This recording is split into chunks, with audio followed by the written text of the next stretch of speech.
Okay, so we are starting with this chapter titled My Childhood, and this is an extract from Wings of Fire, जो कि APJ Abdul Kalam साहब की जो है autobiography है। Autobiography का मतलब क्या होता है? आत्मकथा जिसको कहते हैं। लाइक जब आप किसी आदमी के बारे में जब कोई लिखता है, दैट इज़ कॉल्ड बायोग्राफी। किसी आदमी के जीवन के बारे में अगर कोई दूसरा आदमी लिखता है, दैट इज़ कॉल्ड बायोग्राफी। लेकिन जब कोई आदमी अपने जीवन का रिकॉर्ड खुद से लिखता है, दैट इज़ कॉल्ड ऑटोबायोग्राफी। तो हम लोग जो है डॉक्टर APJ अब्दुल कलाम के ऑटोबायोग्राफी के इस एक्सट्रैक्ट को पढ़ते हैं अब, जिसमें कि वो अपने चाइल्डहुड के बारे में बताते हैं। I was born in a middle class Tamil family in the island town of Rameswaram in the erstwhile Madras state. मैं जो है एक मिडिल क्लास तमिल फैमिली में जो है पैदा हुआ था, आइलैंड रामेश्वरम का जो आइलैंड टाउन है उसमें, जो कि तब तक मद्रास स्टेट में था। ओके। मेरे पिता जैनुलब्दीन, उनके पास ना तो ज़्यादा मान लो कि फॉर्मल एजुकेशन थी और ना ही ज़्यादा संपत्ति, लेकिन इन सभी डिसएडवांटेजेस के बावजूद, डिस्पाइट दीज डिसएडवांटेजेस, उनके पास जो है एक बहुत ही ज़बरदस्त जो है विजडम था।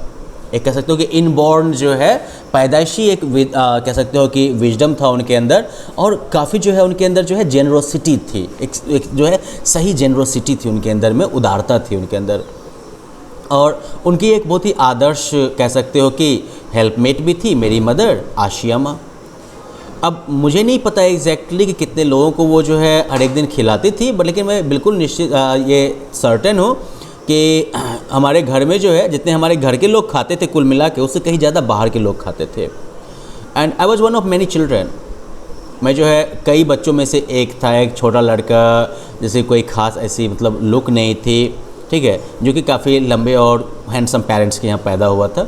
हम लोग अपने ख़ानदानी घर में रहते थे, एंसेस्ट्रल हाउस। हम लोग अपने ख़ानदानी घर में रहते थे जो कि 19th सेंचुरी के बीच में बना हुआ था। ये जो है काफ़ी बड़ा पक्का मकान था, लाइमस्टोन और ब्रिक का बना हुआ, जिसको कि हम लोग यहाँ वो चूना सुर्खी या चूना कुछ कहते हैं ना, उससे। और ये जो है रामेश्वरम के मस्जिद वाले गली में था।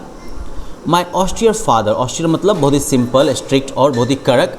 तो मेरे ऑस्टियर फादर जो थे वो सारे इन एसेंशियल कंफर्ट्स और लग्जरीज को अवॉइड करते थे। एसेंशियल मतलब आवश्यक और इन एसेंशियल मतलब गैर आवश्यक, तो गैर ज़रूरी कंफर्ट्स और लग्जरीज को वो जो है अवॉइड करते थे।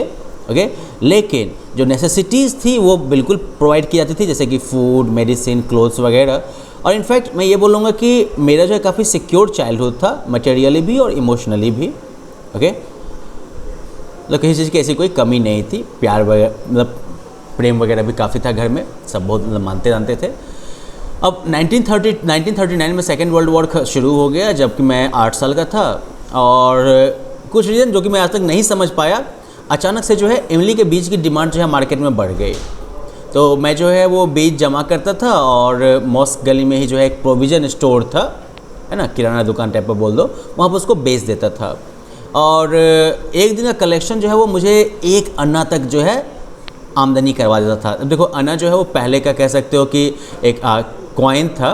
1 अन्ना जो है वो 6 पैसे के बराबर हो गया आपका। हमारे यहाँ जो है एक्चुअली लाइक 1 रुपया को जो है 16 अन्ना कहा जाता था। ओके, 16 अन्ना जो है वो 1 रुपया होता था उस समय में। तो मेरा भाई जो मेरे जीजा जी, ब्रदर इन लॉ जलालुद्दीन, मुझे कहानियाँ सुनाते थे वर्ल्ड वॉर की, जो कि बाद में जो है जिसको मैं बाद में जो है दीनामणि के हेडलाइंस में ट्रेस करने की कोशिश करता था मैं। वो मुझे कहानियाँ सुनाते थे और उनको मैं जो है दीनामणि के हेडलाइंस में जो है ट्रेस करने की कोशिश करता था। हमारा एरिया जो कि आइसोलेटेड था, उस पर वॉर का कोई असर नहीं पड़ा। लेकिन जल्दी ही जो है इंडिया को मजबूरी में जो है अलाइड फोर्सेस को ज्वाइन करना पड़ा, और एक इमरजेंसी डिक्लेयर कर दी गई थी। और पहला जो इसका शिकार हुआ वो था ट्रेन हॉल्ट। रामेश्वरम स्टेशन का जो ट्रेन हॉल्ट था उसका सस्पेंशन, युद्ध का जो है युद्ध और उसके दरमियान डिक्लेयर की गई इमरजेंसी का ये पहला शिकार हुआ। अब जो है न्यूज़पेपर को जो है बंडल बना के और चलती हुई ट्रेन से ही फेंकना पड़ता था रामेश्वरम रोड पर, रामेश्वरम और धनुषकोटी के बीच में। और उसकी वजह से जो मेरा कज़न था शमसुद्दीन, उसको जो है, जो कि रामेश्वरम में पेपर बांटता था, उसको जो है अब एक मददगार की ज़रूरत पड़ी, हेल्पिंग हैंड की ज़रूरत पड़ी, जो कि बंडल को पकड़ सके, ठीक है। और ऐसे कि नेचुरली ही मैं उस स्लॉट पे चला गया। शमसुद्दीन ने जो है मुझे मेरी पहली मजदूरी अर्न करने में जो है मदद की, ठीक है।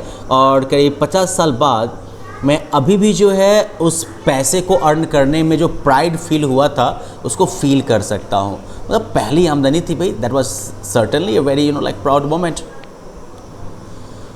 हर एक बच्चा जो है वो पैदा होता है कुछ इनहेरिटेड कैरेक्टरिस्टिक्स के साथ और एक स्पेसिफिक सोशियो इकोनॉमिक यानी कि सामाजिक, आर्थिक और इमोशनल इन्वायरमेंट में, और फिर जो है वो अलग अलग तरीक़ों में जो है जो फिगर ऑफ अथॉरिटी होते हैं उनके द्वारा उस बच्चे को जो है फिर अलग अलग तरीक़ों में ट्रेन किया जाता है, अलग अलग रास्तों के हिसाब से ट्रेन किया जाता है, राइट।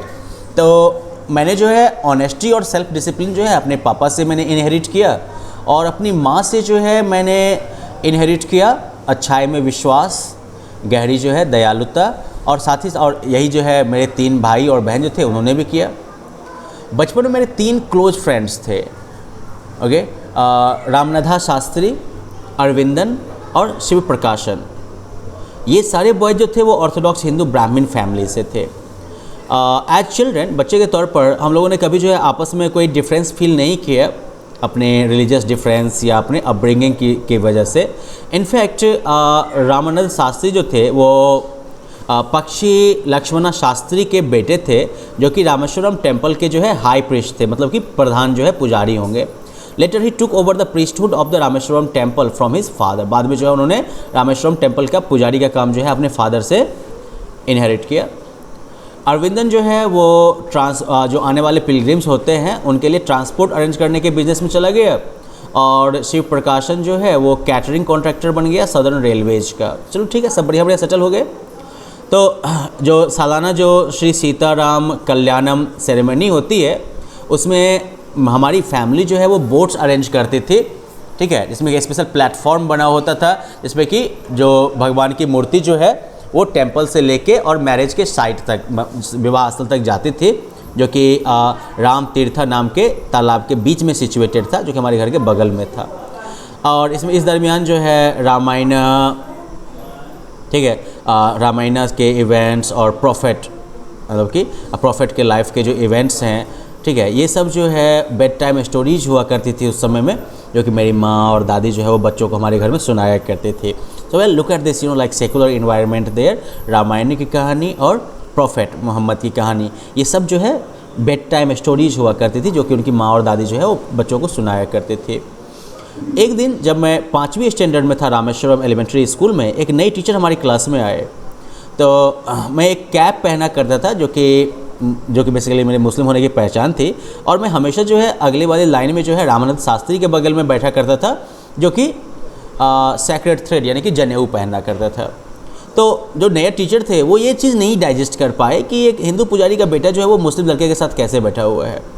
तो फिर जो उस समय में जो है सोशल रैंकिंग जिस हिसाब से देखी जाती थी, उस नए टीचर के हिसाब से मुझे जो है कहा गया कि जाके पीछे वाले बेंच पे बैठ जाओ। ओके, मास्टर साहब ने खुद से ये फैसला दे दिया। तो मुझे काफ़ी बुरा लगा, और उसी तरीके से जो है रामनाथ शास्त्री को भी बुरा लगा, और वो काफ़ी जो है कह सकते हो कि उदास और डिप्रेस्ड लगा जब मैंने अपना सीट जो है बिल्कुल पीछे वाले बेंच पे शिफ्ट कर लिया। उसका जो वो रोने वाला चेहरा था ना, उसने काफ़ी लास्टिंग इम्प्रेशन डाला मेरे ऊपर, उसका असर जो है काफ़ी लंबे समय तक रहा मेरे ऊपर। स्कूल के बाद हम लोग घर गए और फिर हमने जो है अपने अपने पेरेंट्स को एक इंसिडेंट बताए। तो लक्ष्मण शास्त्री जो थे उन्होंने टीचर को बुलाया और हमारी उपस्थिति में ही टीचर को बोला कि वो जो है सामाजिक असमानता और कम्युनल इंटॉलरेंस के का जो जहर है वो जो है इनोसेंट बच्चों के दिमाग में ना डालें। उन्होंने जो है टीचर से ऐसे ब्लंटली बोला कि या तो अपोलोजाइज़ करो इन बच्चों के सामने में, इन बच्चों से माफ़ी मांगो, या फिर स्कूल छोड़ दो और ये आइलैंड छोड़ दो रामेश्वरम का। और फिर वो टीचर को ना सिर्फ अपने बिहेवियर पर अफसोस हुआ, बल्कि जो लक्ष्मण शास्त्री का जो ये स्ट्रॉन्ग कन्विक्शन था, उसने फाइनली उस यंग टीचर को भी जो है रिफॉर्म कर दिया। उसके अंदर खुद के अंदर जो ये कम्युनल इंटॉलरेंस या सोशल इनइक्वालिटी का जो जहर था उसको भी ख़त्म कर दिया। पूरी तरह से मिला कर देखा जाए तो रामेश्वरम की जो छोटी सी सोसाइटी थी वो it was very rigid in terms of segregation of different social groups. ये जो है वैसे डिफरेंट सोशल ग्रुप्स के सेग्रीगेशन यानी कि अलग रखने के टर्म्स में काफ़ी जो है रिजिड था। हाउएवर, लेकिन जो साइंस टीचर थे शिव सुब्रमण्य अय्यर, यद्यपि वो एक ऑर्थोडॉक्स ब्राह्मण थे जिनकी काफ़ी कंजर्वेटिव वाइफ थी, लेकिन ये टीचर साहब जो थे वो अपने आप में एक रेबल थे, ठीक है ना, विद्रोही थे बिल्कुल वो। वो जो है अपने भर सोशल बैरियर्स को तोड़ने की बिल्कुल कोशिश करते रहते थे, ताकि जो है अलग अलग बैकग्राउंड के लोग जो हैं वो आराम से मिंगल कर सके, मिल सके। और वो जो है कलाम के साथ काफ़ी ज़्यादा टाइम बिताते थे और वो बोला करते थे, Kalam I want you to develop so that you are on par with the highly educated people of the big cities. मैं चाहता हूँ कि तुम विकास करो ताकि तुम जो है वो काफ़ी जो पढ़े लिखे लोग होते हैं बड़े बड़े शहरों के, उनके बराबरी में जा सको। एक दिन उन्होंने मुझे जो है अपने घर पर खाने पे बुलाया। उनकी वाइफ जो है बिल्कुल एकदम से शॉक्ड रह गई कि एक मुस्लिम लड़का जो है वो उनके रिचुअली प्योर किचन में आके खाना खाएगा। तो उसने जो है किचन में सर्व करने से मना कर दिया।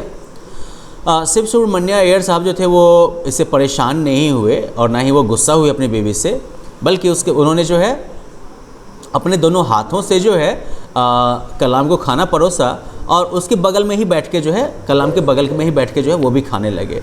और उनकी वाइफ जो है वो इनको किचन के दरवाजे से देखती रही। कलाम साहब सोचते हैं, कलाम बोलते हैं कि मैं सोच रहा था कि क्या उन्होंने कोई डिफरेंस नोटिस किया होगा जिस तरीके से मैं खाना खाता, चावल खाया या पानी पिया या फिर खाना खाने के बाद फ्लोर को साफ़ किया।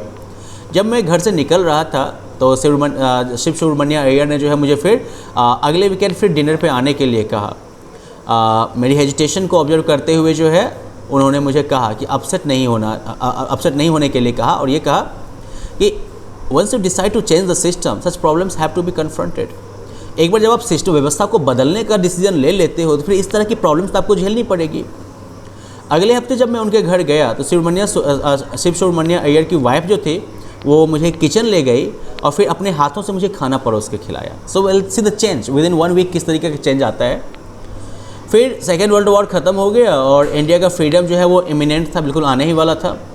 Indians will build their own India declared Gandhi ji ने घोषणा की कि भारत के लोग जो हैं वो खुद से अपने भारत का निर्माण करेंगे। पूरा देश जो है वो कह सकते हो कि अनप्रेसिडेंटेड उत्साह से, ऑप्टिमिज्म से भरा हुआ था। ओके, और मैंने जो है अपने पिताजी से जो है रामेश्वरम जाने की परमिशन मांगी, रामेश्वरम छोड़ने की परमिशन मांगी, ताकि मैं जो है रामनाथपुरम जो डिस्ट्रिक्ट हेडक्वार्टर है वहाँ पे जाके पढ़ाई कर सकूँ। उन्होंने मुझे कहा, शायद जोर से जैसे कि वो जोर से सोच रहे हों, Abul, I know you have to go away to grow. Does the seagull not fly across the sun alone and without a nest? He quoted Khalil Gibran to my hesitant mother. Your children are not your children. They are the sons and daughters of life's longing for itself. They come through you but not from you. You may give them your love but not your thoughts, for they have their own thoughts. वो जो है जैसे मुझे लगता है कि अपने मन में वो सोच रहे हैं इस तरीके जोर जोर से, इस तरीके से वो कहते हैं कि अबुल मुझे पता है कि तुम्हें जो है दूर जाना पड़ेगा बड़ा होने के लिए। क्या सीगल जो है वो आसमान में उड़ता नहीं है अपने अकेले और बिना अपने घोंसले के? मतलब कि जैसे सीगल जो है उसको आसमान में जाना पड़ता है उड़ने के लिए अकेले और अपने घोंसले के बाहर, वैसे ही तुमको भी जाना पड़ेगा। फिर उन्होंने जो है खलील जिब्रान को कोट किया, उनके हेजिटेंट मेरी हेजिटेंट मदर के सामने। Khalil Gibran is very like renowned author actually. तो तुम्हारे बच्चे जो हैं वो तुम्हारे बच्चे नहीं हैं, वो जो है पैदाइश हैं। जीवन की जो खुद के लिए भूख है, जीवन की जो खुद के लिए प्यास है, वो उसके प्रोडक्ट हैं, वो उसके जो है बेटे और बेटियां हैं। वो तुम्हारे द्वारा आते हैं लेकिन तुमसे नहीं आते हैं। तुम जो है उन्हें अपना प्यार दे सकती हो लेकिन अपने विचार नहीं दे सकती हो, उनके अपने विचार होते हैं। So well, that is an extract from APJ Abdul Kalam's autobiography, and it's a really inspiring one in many ways. Now I would like you to complete the question answers in the first go. Okay, so question answers आप complete करिएगा और उसके बाद अगर कुछ और बचता है तो ठीक है,